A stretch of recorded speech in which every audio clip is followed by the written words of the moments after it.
pakai helm, pakai pelampung. Kalian pada mau kemana sih? Kalau healing Otan ikut dong. Saya sekarang mau menyusuri sungai nih. Siapa tahu ada satwa yang membutuhkan pertolongan. Jaga satwa kita, fight in the wild.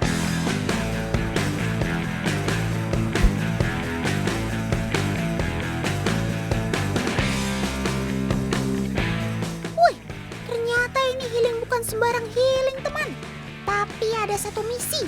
Apalagi kalau bukan mencari sobat Otan yang sedang butuh pertolongan.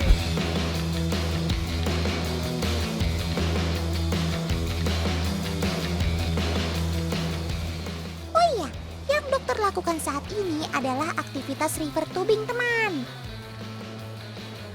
Aktivitas menantang ini menjadi salah satu kegiatan petualangan menelusuri sungai menggunakan ban karet. Sensasi hanyut di sungai dengan medan yang beragam membuat jantung cukup dak-dikduk loh. Apalagi dokter. Nah.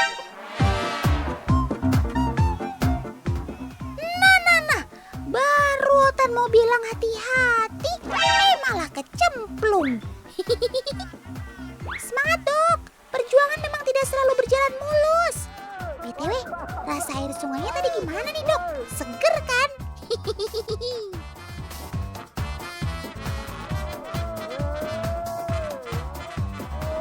Aduh, tadi saya sampai kecemplung. Oh, tadi. River tubing memang terlihat gampang-gampang susah, teman. Karena untuk menjaga keseimbangan di saat arus deras itu tidak mudah. Apalagi kalau ada batu-batu besar yang menghalangi. Itulah mengapa perlengkapan safety harus kita gunakan dengan baik ya, teman-teman.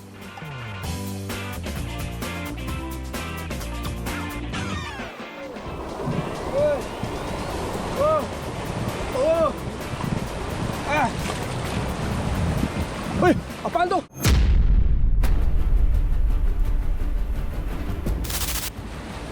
Waduh, Mas, tolong Mas. Ada apa tuh?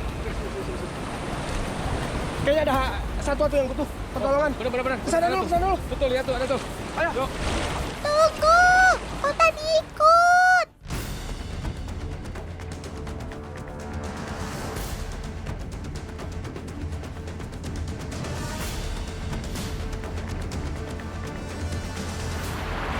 Waduh, Tan, ada biawak.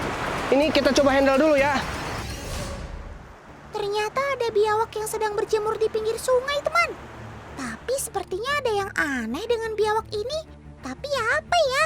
Sepertinya dokter agak kesulitan nih untuk menghandlenya, teman. Semangat, dok. Tapi ingat, keselamatan yang utama. Waduh, ternyata masih agresif. Mas, tolong dibantu handle dulu ya. Saya mau ambil perlengkapan.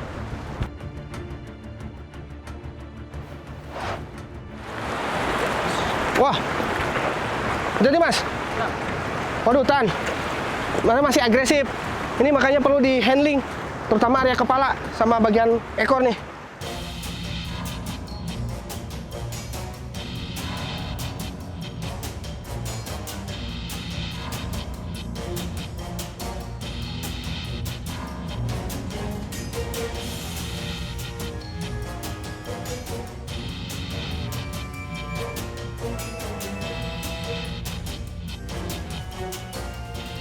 Ini area ekornya juga nih bisa ngibas-ngibas ini. Tuh.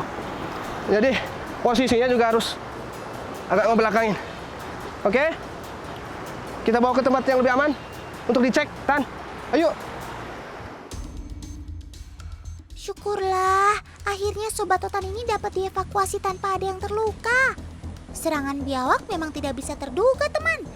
Selain memiliki gigitan yang kuat, biawak juga bisa mengibaskan ekornya untuk menyerang.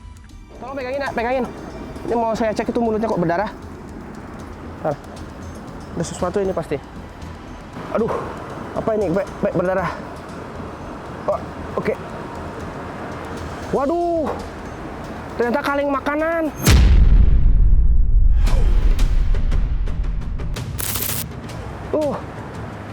Dia kesedak sampai tenggorokannya, depannya ini. Ini kalau nggak dokter ambil ini bisa bahaya. Apalagi ini udah ngikis-ngikis. Pokoknya ini besi. Udah ngikis-ngikis sampai berdarah. Ini harus segera diambil. Astaga, kamu makan apa itu, Sob? Otanku sedih ya melihatnya. Teman, dalam mencari mangsa, biawak sangat mengandalkan penciumannya. Organ Jacobson di dalam mulutnya dapat dengan mudah mendeteksi bau-bau di sekitarnya.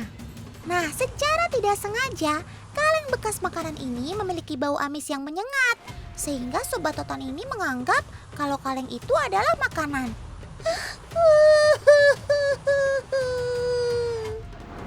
Waduh, nih Tan, kaleng makanan nih Tan. Aduh, untung udah keambil. Lihat tuh. Wah, ini tajam banget, pantesan mulutnya berdarah-darah. Soalnya ini kalau nggak segera diambil bisa infeksi. Betul sekali, Dok. Untung saja tadi dokter melihat Sobat Toton ini, sehingga bisa langsung tertolong.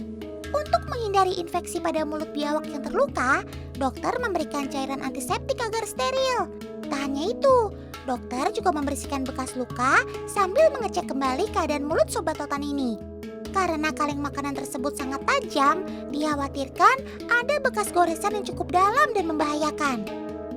Syukurlah tidak ada luka yang terlalu parah di bagian mulutnya, teman. Sekarang kita cek bagian lain dari Sobat Toton ini.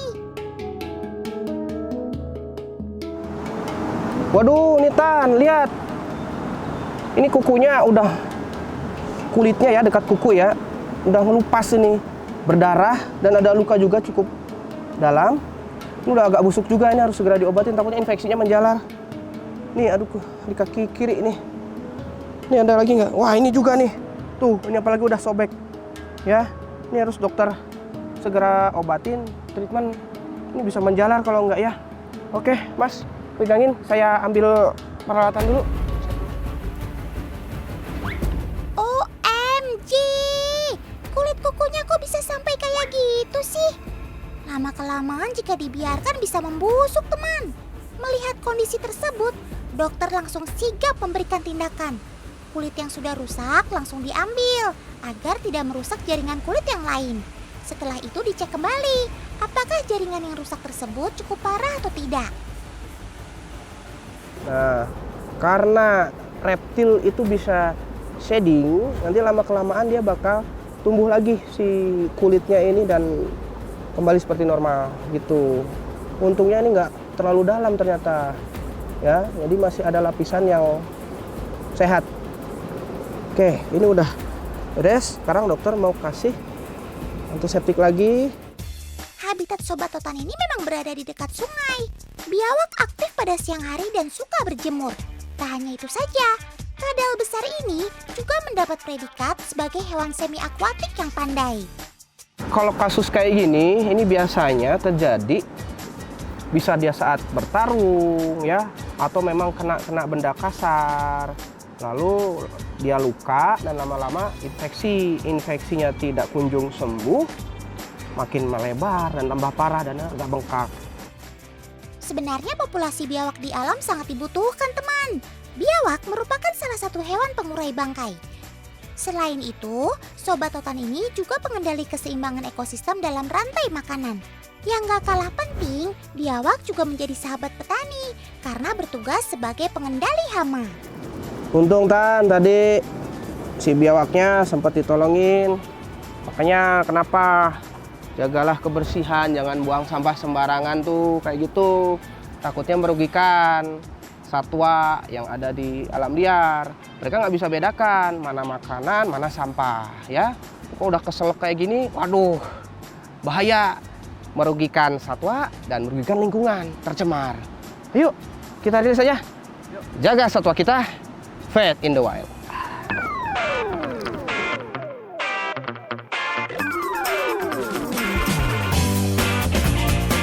Betul sekali, Dok.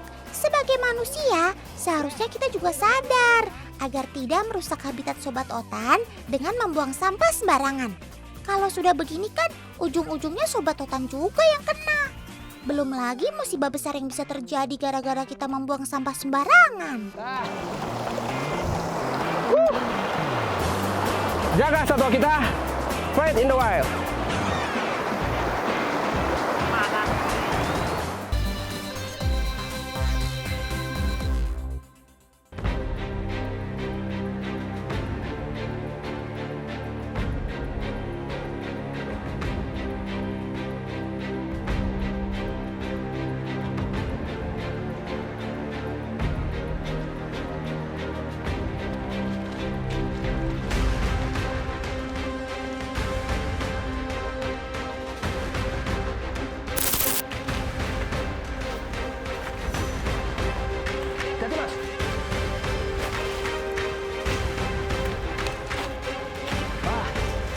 Nih, sekarang dokter mau menelusuri area hutan nih, mau ke atas. Siapa tahu ada satwa yang butuhkan pertolongan. Jaga satwa kita, fight in the wild. So, Mas?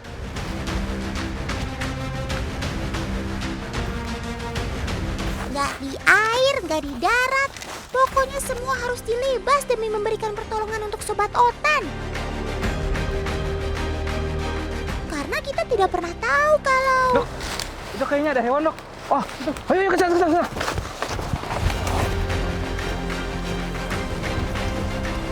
Tuh kan, baru saja Otan mau bilang langsung kejadian deh. Kasus kali ini ada bajing yang terjepit di antara batang bambu, teman. Ayo dok, segera kita evakuasi.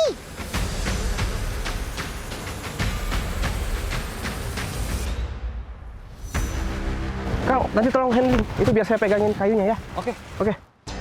Demi keamanan, dokter memberikan sarung tangan baja kepada tim untuk proses evakuasi. Karena bajing kelapa merupakan hewan pengerat yang memiliki gigi tajam.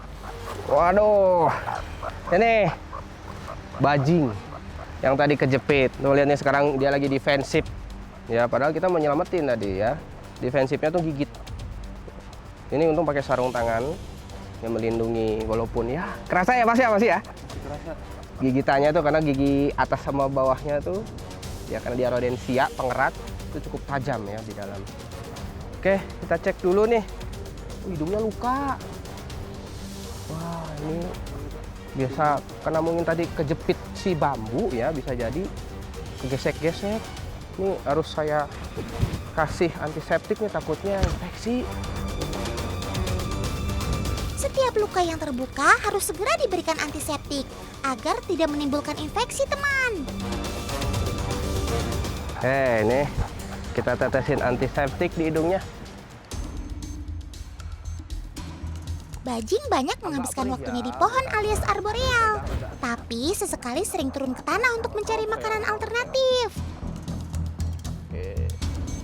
Berarti benar nih kata pepatah, sepandai-pandainya bajing melompat, pasti akan jatuh juga. Nah, kali ini jatuhnya malah sampai terjepit batang bambu. Yang sabar ya, Sob.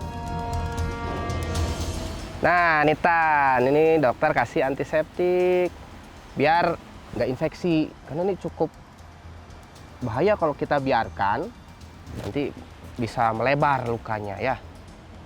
Dah, kita cek lagi Mas badan yang lain. Wah, waduh, Tan, ada luka sobek. Kayaknya tadi pas kejepit itu kegesek lagi lebih dalam. Wah, ini harus segera dokter tutup. Kita harus jahit ini Mas. Waduh, oke deh. Langsung aja. Soalnya ini dalam banget. Oke, sebentar. Duh, Otan ngilu banget deh liatnya. Sepertinya luka sobek yang berada di tubuh bajing ini akibat tangkai bambu yang tajam, teman. Jika luka tidak dijahit, maka proses penyembuhan akan membutuhkan waktu lebih lama. Apalagi luka terbuka sangat rawan terkena infeksi maupun serangan larva.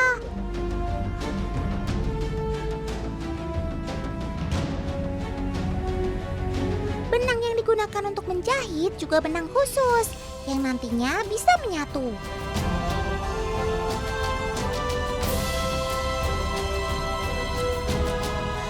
Karena lukanya yang tidak terlalu dalam, sepertinya Sobat Otan ini langsung bisa kita rilis, teman.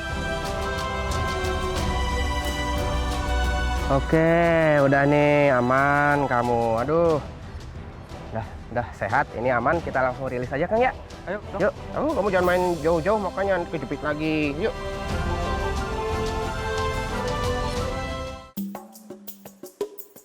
Bajing kelapa memiliki bulu tebal dan ekor panjang yang sangat membantu mereka saat melompat dari pohon satu ke pohon lainnya. Sementara cakarnya yang panjang dan tajam juga membantu memanjat dan mencengkram ranting pohon. Nah, sepertinya kita sudah menemukan pohon yang cocok untuk kamu, Sob. Baik-baik di tempat baru ya. Ingat, jangan sampai jatuh di lubang yang sama.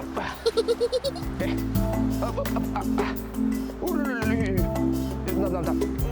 Sini sayang. Ayo.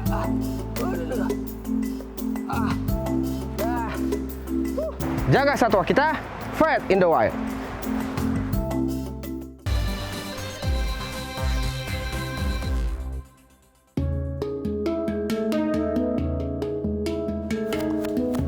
Hari sudah mulai larut, teman. Tak terasa perjalanan hari ini cukup melelahkan. Sepertinya Otan butuh istirahat deh. Gimana, Dok? Setuju nggak?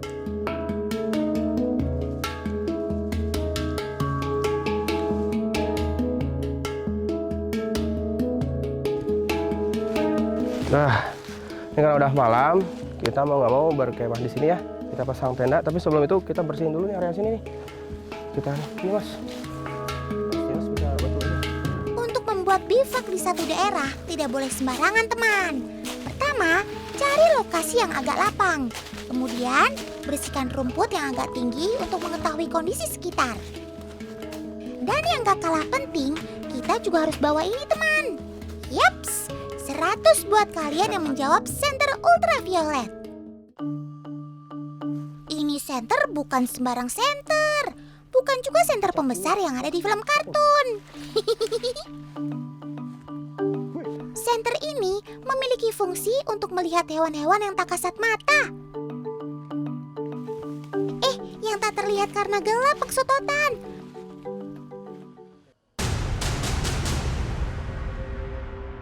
Stop! Sepertinya Otan melihat sesuatu deh. Kalian ada yang melihatnya juga? Waduh, ini kita amankan, saya ambil dulu ya nih. Wah, lihat. Nah, ini kalajengking ya. Ini merupakan hewan malam. Tuh, ya, dia nokturnal. Ini sangat berbahaya sekali. Dia hidupnya memang dekat batu-batu sini. Ini fungsinya sinar ultraviolet. Ini harus kita amankan ya. Waduh, bahaya sekali ini kalau kita keinjak ini. Apalagi ini sangat berbisa soalnya ya. Oke, kita amankan. Kita agak buang ke atas aja ya. Oke.